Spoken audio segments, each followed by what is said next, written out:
கர்நாடக அரசு மேகதாதுல அணையை கட்டுவேன்னு இப்ப அறிக்கை கொடுத்திருக்காங்க. எங்களோட கூட்டணி ஆட்சி தான் தமிழ்நாட்டில் நடந்துட்டு இருக்கு, அதனால நாங்க அணையை கட்டுவோம் அப்படின்னு கர்நாடகாவோட துணை சிஎம் டெபுட்டி சிஎம் அறிக்கை கொடுக்கிறாரு. இதை பார்த்து தமிழ்நாட்டில் யாருமே பேசல. தமிழ்நாட்டு முதலமைச்சர் விஜய் அவர்கள் இதை பத்தி வாய்வை திறக்க மாட்டாரு. சீமான் மட்டும் தான் ட்வீட் போட்டிருக்காரு, ரொம்ப காட்டமா ட்வீட் போட்டிருக்காரு. திமுக அதிமுக இதை பத்தி பேசுறதுக்கு தகுதியே கிடையாது. ஏன்னா அவங்க ஆட்சியில் இருக்கும் போது பல தடவை நான் அணையை கட்டுவேன் கர்நாடகாரன் சொல்லிட்டான்.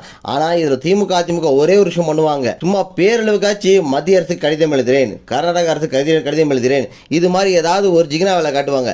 இங்க தாவேக அரசு அதை கூட செய்ய மாட்டேங்குது. ஒரு கடிதம் எழுதி தன்னோட எதிர்ப்பை காட்டலாம்ல. இந்த மாதிரி மேகதாதுல நீங்க அணையை கட்டக்கூடாது, காங்கிரஸ் கூட நான் கூட்டணியில் இருக்கதான், அதுக்காகலாம் நீங்க அணையை கட்டுறதுக்கு நான் ஒத்துக்க மாட்டேன் அப்படின்னாச்சும் சிஎம் சார் ஒரு கடிதம் எழுதனால. ஆனா அதுவும் பண்ணாம அமைதியா இருக்காங்க. இதுக்கு என்ன அர்த்தம் எனக்கு புரியல. நன்றி, வணக்கம்.